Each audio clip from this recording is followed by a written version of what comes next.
નવધા ભક્તિ છે અને જેના ઘરમાં નવધા ભક્તિ હોય એના ઘરમાં ભગવાન આવે આવે ને આવે, એમાં સંશય નથી.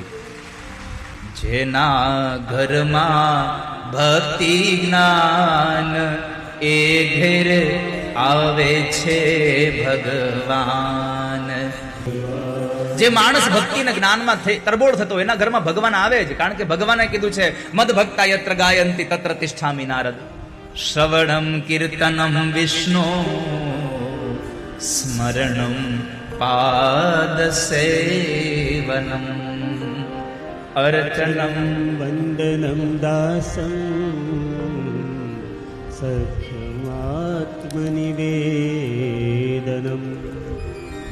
જે માણસ નવધા ભક્તિમાંથી એક પણ ભક્તિનો સ્વીકાર કરે એના ઘરમાં ભગવાન આવે. તો એવી આ કથા. 9 દીકરીઓ થઈ પછી એને ત્યાં ભગવાન આવ્યા છે. પછી દીકરાનો જન્મ થયો અને એ ભગવાન કપિલ નારાયણનું પ્રાગટ્ય થયું. પણ આ કથામાં સૌથી અગત્યની વાત જો ત્રીજા સ્કંદમાં બતાવી હોય તો 2 ઋષિઓના દાંપત્ય જીવનની, 2 ઋષિ પત્નીના દાંપત્ય જીવનની કથા છે. એક દિતિ અને કશ્યપ, એ પણ ઋષિ અને ઋષિ પત્ની હતા. એક કરદમ અને દેવહૂતિ, આ પણ ઋષિ અને ઋષિ પત્ની હતા. પણ તફાવત કેટલો થયો?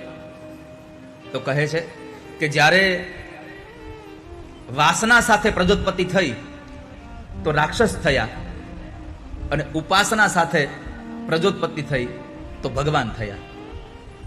દિતિના મનમાં કામ પ્રવેશ્યો એટલે વાસના જાગી અને એમાં સંતાન થયું, એટલે હિરણ્યાક્ષ અને હિરણ્યકશ્યપુ જેવા રાક્ષસ થયા એના ઘરે.